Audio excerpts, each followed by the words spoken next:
20 ലക്ഷത്തോളം രൂപ ഈ മുതിരപ്പുഴയുടെ വിഷയം കാരണം അവർക്ക് നഷ്ടപ്പെട്ടു. ശരിക്കും പറഞ്ഞാൽ എനിക്ക് പറയാൻ പോലും നിവൃത്തി. കാരണം നിങ്ങൾ മഴ നനഞ്ഞ് കുളിച്ച് ഒരു കായലൊക്കെ നീന്തി കയറി നമ്മൾ വന്നത്. സംഘത്തിൻ്റെ എല്ലാം പോയി.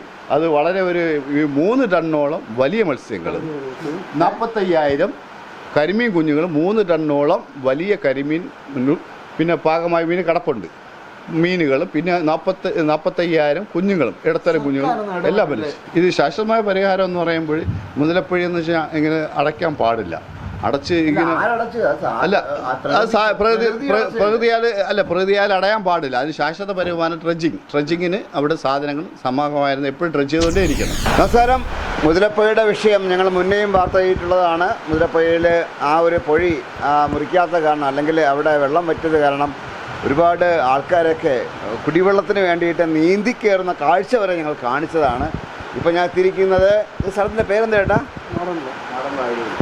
അഴൂർ മാടമ്പുഴ. അഴൂർ മാടമ്പുഴ കഠിനകുളം അഴൂർ കായലിൻ്റെ തീരത്തെ മാടമ്പുഴ പ്രദേശത്ത്. ഇവിടെ ഞാൻ എത്തിയത് ചേട്ടന്മാരുടെയൊക്കെ കൃഷിയൊക്കെ, ഈ മത്സ്യകൃഷിയല്ലായിരുന്നു ചേട്ടാ? അത് 20 ലക്ഷത്തോളം രൂപ ഈ മുതിരപ്പുഴയുടെ വിഷയം കാരണം അവർക്ക് നഷ്ടപ്പെട്ടു. ശരിക്കും പറഞ്ഞാൽ എനിക്ക് പറയാൻ പോലും നിവൃത്തി. കാരണം നിങ്ങൾ മഴ നനഞ്ഞ് കുളിച്ച് ഒരു കായലൊക്കെ നീന്തി കയറി നമ്മൾ വന്നത്. ചേട്ടൻ്റെ സങ്കടം അത്രയ്ക്കായിരുന്നു. നമ്മളെ വിളിച്ച് പറഞ്ഞത്. ചേട്ടാ എന്തൊക്കെ സംഭവിച്ചെന്താ ചേട്ടൻ മത്സ്യബന്ധൻ്റെ? ഞാൻ ഫിഷറി നമ്മളെ ചിറയൻകീഴ് മത്സ്യ കർഷക സംഘത്തിൻ്റെ സെക്രട്ടറിയാണ്. ചിറയൻകീഴ് മത്സ്യ കർഷക സംഘം മാത്രമേ വിഷയമുള്ളൂ, എല്ലായിടത്തും ഉണ്ട്. നമ്മുടെ ഈ കഠിനകുളം അഴൂർ കായലിൽ, അതിനോടൊപ്പം തന്നെ 5 തെങ്ങ് സ്ഥലത്ത്, പിന്നെ അതോടെ ഈ മുതിരപ്പുഴ തീരത്തുള്ള എല്ലാ പ്രദേശത്തും ഉൾനാടൻ മത്സ്യകൃഷിയിൽ, കായലിലും തോടുകളിലും കൂട് കൃഷിയും, അങ്ങനെ ഒരുപാട് കർഷകരെ വനാമി ചെമ്മീൻ കൃഷി, പിന്നെ കൂട് കൃഷി, കരിമീൻ കൃഷി, അങ്ങനെ ഒരുപാട് കൃഷി ചെയ്യുന്ന 250ഓളം കർഷകരുണ്ട്. അപ്പോൾ അങ്ങനെ ഈ മുതലപ്പുഴ ഇപ്പോൾ മുറിച്ചതോടുകൂടിയാണ് ഈ വെള്ളത്തിന് ഒരു മാറ്റം ഉണ്ടാവുകയും പൊഴി മുറിച്ച് ഉണ്ടാവുകയും പിന്നെ നഗരങ്ങളിൽ നിന്നും. ഞാനൊരു സംശയം, ഈ പൊഴി എങ്ങനെ അങ്ങനെ പെട്ടെന്ന് തന്നെ അവിടെ വറ്റിപ്പോയ കാരണം എന്താണ് അറിയാം? വറ്റിപ്പോയെന്ന് വെച്ച് കഴിഞ്ഞാൽ ശക്തമായ കടൽ തിര ഉണ്ടാവുകയും ആ തിരയിൽ മണ്ണ് മൂടുകയും, ഒഴുക്ക് ഇവിടെ കായലിൽ നിന്നുള്ള ഒഴുക്ക് കടലിലോട്ട് പോകാതിരിക്കുമ്പോൾ സ്വാഭാവികമായും കടൽ മണ്ണ് കൊണ്ട് മൂടും.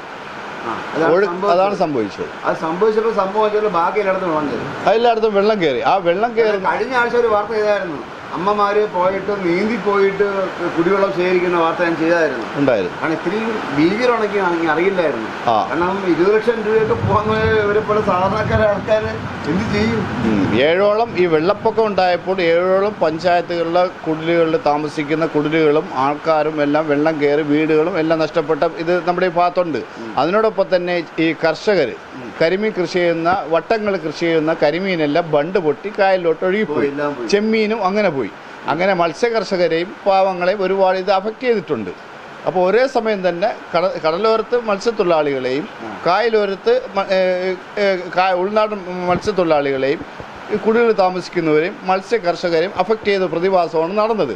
അതിനുശേഷം മുതലപ്പുഴ തുറന്നതിന് ശേഷം ഈ വെള്ളമെല്ലാം ഒഴുകി കടലോട്ട് പോവുകയും ഈ കടലിൽ പാർവതി പുത്തനാറ് വഴിയും നഗരങ്ങളിൽ നിന്ന് പാർവതി പുത്തനാറ് വഴി വരുന്ന രാസമാലിന്യങ്ങൾ നമ്മൾ മുതലപ്പുഴ ഭാഗത്തോട്ട് തമ്പടിച്ചു വന്നു.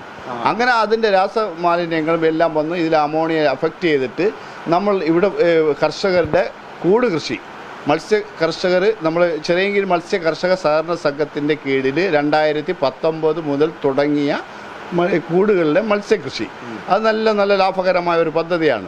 ഇത് കേരള സർക്കാരിൻ്റെ ജനകീയ മത്സ്യകൃഷിയില ഈ ഒരു നമ്മൾ ചിറയൻകീഴ് മത്സ്യ കർഷക സംഘത്തിൻ്റെ കീഴിൽ 70 ലക്ഷം രൂപ സബ്സിഡിയിൽ നമ്മൾ 2019 തുടങ്ങിയ സ്കീമാണ്. അപ്പോൾ ഈ സ്കീം പ്രകാരം കൊറോണ സമയത്ത് പോലും നമ്മൾ ഇന്ന് മത്സ്യം ഉൽപ്പാദിപ്പിച്ച് കൊടുക്കുകയും മത്സ്യഫെഡിന് കൊടുക്കുകയും അങ്ങനെ നല്ല രീതിയിൽ പ്രവർത്തിച്ചു പോവുകയാണ്. പക്ഷേ ഇപ്പോഴത്തെ ഈ അഫക്റ്റഡ് ഈ പ്രശ്നം വന്നപ്പോൾ ഈ കൂടുകളിൽ മുതലപ്പുഴ മുറിച്ച് ഈ വെള്ളം കടലിലോട്ട് ഒഴുകി പോകുമ്പോൾ ഈ രാസമാലിന്യങ്ങൾ മറ്റും ഇങ്ങനെ ഇതിൽ ശേഷിക്കുകയും മീനിന് അതിൻ്റെ ഓക്സിജനും കുറയുകയും. ഞാൻ വന്നപ്പോൾ ഭയങ്കര സ്മെല്ലായിരുന്നു ഇവിടെ, അല്ലേ? അത് ചത്ത മീനിന്റെ സ്മെല്ലാണ്. ചത്തന്റെ സ്മെല്ലാണ്. മീനും എല്ലാം നമ്മുടെ കൂട്ടിലുണ്ട്. ഞാൻ റോഡിൽ കൂടെ വന്നപ്പോൾ തന്നെ അത്രയും സ്മെല്ല് അടിക്കും. അത് മീനിന്റെ സ്മെല്ല് മാത്രമല്ല, ഈ വെള്ളത്തിലെ ഈ രാസമാലിന്യങ്ങൾ തമ്പടിച്ച് കിടക്കുന്നതിൻ്റെ ഒരു സ്മെല്ലാണ്. അത് ഇനി ദിവസങ്ങൾ കഴിഞ്ഞാൽ മാത്രമേ ഈ പ്രതിഭാസം മഴ പെയ്ത് അത് ഇല്ലാതാവുകയുള്ളൂ. അതുപോലെ തന്നെ മാറാ രോഗങ്ങളും ഈ തീരദേശത്ത് താമസിക്കുന്ന പല ത്വക്ക് സംബന്ധമായ രോഗങ്ങളും ഈ മത്സ്യങ്ങൾ ചാവുകയും എല്ലാം ചെയ്യുന്നതോടുകൂടി അതൊരു വലിയൊരു അഫക്റ്റഡ് ഏരിയ തന്നെയാണ് കൊതുക് ഉണ്ടാവുന്നത്. അത് തന്നെയാണ്. അപ്പോൾ അങ്ങനെ ഒരു വലിയൊരു വിഷയം തന്നെയാണ്. പക്ഷേ ഈ വിഷയത്തെ നമ്മൾ ഈ മുന്നോട്ട് കൊണ്ടുവരാൻ വേണ്ടി ഈ ഒരു പ്രശ്നം വേറെ ആരും ഇത് വന്നില്ല. അത് നിങ്ങളാണ് നേരിട്ട് വന്ന് അത് മനസ്സിലാക്കി കണ്ട്. ചേട്ടാ നേരിട്ട് വന്നു മാത്രമല്ല, ഇത്രയും വലിയ മഴയത്ത് ഞങ്ങൾ ഈ കായൽ നീന്തി കയറി വന്ന് നിങ്ങൾ ആ എഫർട്ട് എടുത്തു.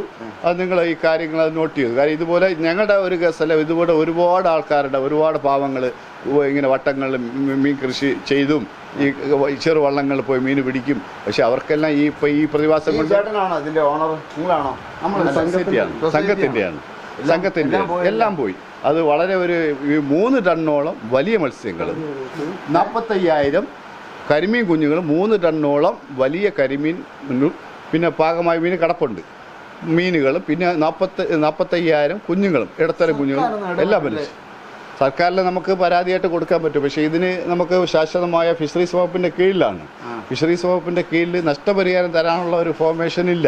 നമ്മൾ ഇതിനു മുമ്പ് വർഷങ്ങൾക്ക് മുമ്പ് ഇവിടെ എറണാകുളത്തും ഇങ്ങനെ അവിടെ വേമ്പനാട് കായലിൽ അവിടെ ഒരു എഫക്റ്റഡ് ഇതുപോലെ മീൻ ചത്തു പൊങ്ങിയിട്ടും നമ്മുടെ അവസ്ഥ അത് നമ്മളിവിടെ ബാധിച്ച് ഇവിടെ ഈ മുതിരപ്പുഴി ഈ വിഷയം ഒരു 10-12 വർഷത്തിന് ശേഷമാണ് ഈ പൊഴി അടഞ്ഞിങ്ങനെ ഒരു പ്രതിഭാസം വന്നത്. പക്ഷെ അതിന് മുമ്പ് വരെ നമുക്ക് വേറെ കുഴപ്പമൊന്നുമില്ല. ഞങ്ങൾ വന്ന വഴി കാണിക്കാൻ വേണ്ടി നിവർത്തിയില്ല. കാരണം രാത്രിയാണ് അവരൊരു വിഷയം അറിഞ്ഞപ്പോഴത്തേക്ക്, രാത്രി ആയാലും ഞങ്ങൾ മഴയത്തൊക്കെ ഓടിങ്ങെത്തി. കാരണം നമ്മൾ വന്ന വഴിയൊക്കെ നിങ്ങൾ കണ്ടു കഴിഞ്ഞാൽ അത് ഭയങ്കര സംഭവമാണ്. അങ്ങനെയൊക്കെ നമ്മൾ ചാടിക്കയറിയൊക്കെ വന്നതാണ്. പെരും മഴയാണ്. ഈ ഒരു സ്മെല്ല് കാണാൻ നിൽക്കാൻ വയ്യ. കൊതുകിൻ്റെ ശല്യം അത് മാത്രമല്ല, ഈ പാവപ്പെട്ടവരുടെ കാശ് മൊത്തം പോയി. ഇതിനൊക്കെ ബേസിക്സ് അടിസ്ഥാന കാരണങ്ങൾ എന്തെന്ന് അന്വേഷിക്കേണ്ടതാണ്. മതിയായ നഷ്ടപരിഹാരം ഇവർക്ക് നൽകേണ്ടതാണ്. കാരണം കുടുംബത്തിങ്ങളൊക്കെ കാര്യമാണ്. അവരൊക്കെ ഇതൊക്കെ വിശ്വസിച്ചായിരിക്കും അവരൊക്കെ എന്താ പറയുക ജീവിക്കുന്നത്. 20 ലക്ഷം രൂപയുടെ സാധനമൊക്കെ ഒഴുകിപ്പോവുക, അല്ലെങ്കിൽ രാസമാലിന്യം കൊണ്ട് നശിച്ചു പോകുക പറഞ്ഞു കഴിഞ്ഞാൽ അത് മാത്രമല്ല, ഈ പരിസരമാകെ ഒരു വല്ലാത്ത സ്മെല്ലും ഒരു എന്താ പറയുക, ഇങ്ങോട്ട് കയറാൻ പറ്റുന്നില്ല. അത്ര മണവും കാര്യങ്ങളൊക്കെയാണ് ഇവിടെ. ബന്ധപ്പെട്ട അധികാരികളൊക്കെ ഒന്ന് കാണണം അല്ലേ ചേട്ടാ, ഒന്ന് കണ്ട് മനസ്സിലാക്കാം, എങ്കിലും മനസ്സിലാവുള്ളൂ അവർക്കല്ലേ. ഇതിന് ഇപ്പം നമ്മൾ മുതലപ്പുഴി അടഞ്ഞപ്പോൾ വേളിപ്പുഴയും അടയും. അപ്പോൾ നമ്മൾ സിറ്റിക്കകത്തുനിന്നുള്ള എന്നുവെച്ചാൽ ഹോസ്പിറ്റൽസിലായാലും വലിയ ഫ്ലാറ്റായാലും പിന്നെ വലിയ പാർക്കുകളായാലും, പേരൊന്നും പറയില്ല, ഇപ്പോൾ പാർക്കുകളായാലും അങ്ങനെ അവിടെ വലിയ വലിയ ഹോട്ടലുകളായാലും ഇവിടെ നിന്ന് വേസ്റ്റേജ് വെള്ളമല്ല ഈ പാർവതി പുത്തനാറിലോട്ടാണ് ഒഴിവിടുന്നത്. അപ്പോൾ നമ്മൾ വേളിക്കായലിലും പോയി കഴിഞ്ഞാൽ ഇപ്പോൾ പാർവതി പുത്തനാറിന് ക്ലീനാക്കി തുറന്നിരിക്കുകയാണ്, വലുതായിട്ട് വീതി കൂട്ടി. പക്ഷേ ഈ സാധനങ്ങളെല്ലാം വരുന്ന തമ്പടിക്കുന്നത് ഇവിടെയാണ്. അപ്പോൾ ഇങ്ങനെ ഈ വെള്ളം നേരെ മുതിരപ്പുഴ മാത്രം പൊഴിച്ചാൽ മാത്രമേ പോകൂ. ഇവിടെ അടച്ചിരുന്നപ്പോൾ ഇതെല്ലാം ഇവിടെ തമ്പടിച്ചു. ഇതൊരു കാരണമാണ്. അങ്ങനെയാണ് ഇവിടെ ഉള്ള പരിഹാരം എന്ന് വെച്ചാൽ ശാശ്വതമായ ഒഴുക്കുണ്ടാകണം.